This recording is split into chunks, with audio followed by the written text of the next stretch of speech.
माँ समग्र का शंखनाद बज चुका है और इस वक्त मैं मौजूद हूँ देवास जिले के मतदान सामग्री वितरण केंद्र बैंक नोट प्रेस के केंद्रीय विद्यालय में। यहाँ पर लगातार निर्वाचन अधिकारी द्वारा व्यवस्थाओं का जायजा लिया जा रहा है और मतदान सामग्री संबंधित जो व्यवस्था है उसको देखा जा रहा है और मतदान संबंधी सामग्रियों को यहाँ से रवाना किया जा रहा है, सुचारू रूप से उनको निर्देशित किया जा रहा है। यहाँ पर लगभग देवास जिले में 10,000 से ज्यादा कर्मचारियों को इस मतदान संबंधित व्यवस्थाओं के लिए नियुक्त किया गया है और यहाँ पर हमारे बीच मौजूद है जिला निर्वाचन अधिकारी देवास कलेक्टर सर। किस प्रकार की व्यवस्थाएं बनाई जा रही है आपके में? अभी हमारे जैसे कि आप जानते हैं कल 1419 मतदान केंद्रों पर हमारा चुनाव होना है, तो स्वाभाविक रूप से P-1 एक दिन पहले हम सामग्री का वितरण करते हैं।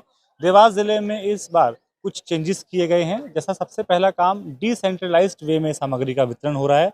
देवास और हाटपिपलिया का देवास में, सोनकच्छ, बागली और खातेगांव का अपने अपने विधानसभाओं के हेडक्वार्टर से ही वितरण किया जा रहा है।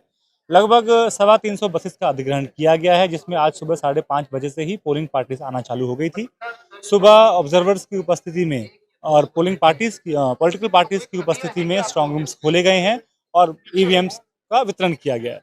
लक्ष्य ये है कि आज 12 बजे से पहले सभी पोलिंग पार्टीज यहां से सकुशल रवाना होकर अपने सुरक्षित रूप से मतदान केंद्रों पर पहुंच सकें, उनकी सामग्री में कोई कमी ना हो, ताकि कल बड़ा निर्विघ्न रूप से हम चुनाव वहां करवा सकें। सर, यहाँ पर देवास जिले में पांचों विधानसभाओं के लिए कितने मतदान सामग्री केंद्र को बनाया? जैसा कि बताया कि सामग्री वितरण जो हमारा डिसेंट्रलाइज्ड है, लेकिन जो हमारा सामग्री एकत्रण करना होगा जो कल रात को होगा वो हमारा सेंट्रलाइज्ड ही होगा। तो सभी 1419 पोलिंग पार्टीज कल अपनी ईवीएम मशीन्स के साथ यहीं बैंक नोट प्रेस के परिसर में ही आएंगी। एक व्यवस्था ये की गई है, इस बार किसी को लाइन में लगने की आवश्यकता नहीं होगी।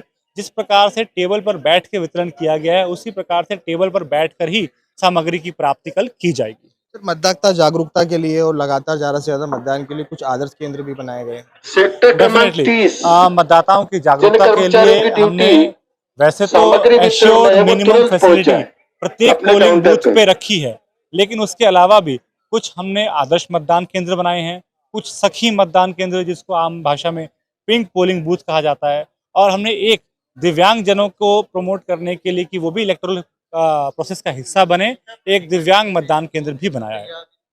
तो ये थे निर्वाचन अधिकारी श्रीमती रत्ना देशपांडे, लगातार व्यवस्थाओं के बारे में जानकारी दे रहे थे। रिजर्व में ड्यूटी थी, मैं भी मौजूद है मतदान दल क्रमांक 63 पर पहुंचा। व्यवस्थाओं को लेकर मतदान दल क्रमांक 63 वाले टेबल पर पहुंचे। की तरफ से इस चुनाव के लिए पर्याप्त सुरक्षा के इंतजाम किए गए हैं। इसमें देवास की स्थानीय पुलिस के साथ साथ पैरामिलिट्री की 11 कंपनियां लगी हुई हैं। साथ ही साथ 1000 होमगार्ड का बल आया हुआ है जिसकी ड्यूटी लगाई गई है। साथ ही साथ हर 8 से 10 बूथ पर एक पुलिस सेक्टर मोबाइल घूम रही है, जिसमें पुलिस का बल रहेगा, इन बूथों की देखरेख करेगा सुरक्षा व्यवस्था के लिहाज से। साथ ही साथ जो हमारे स्थानीय थाना प्रभारी हैं, एसडीओपी हैं, वो भी इस दौरान भ्रमण पे लगातार रहेंगे और सतत निगाह रखेंगे। पैरामिलिट्री के जो अधिकारी हैं वो भी अपने हिसाब से अपनी कंपनियों के मॉनिटरिंग के लिए रहेंगे।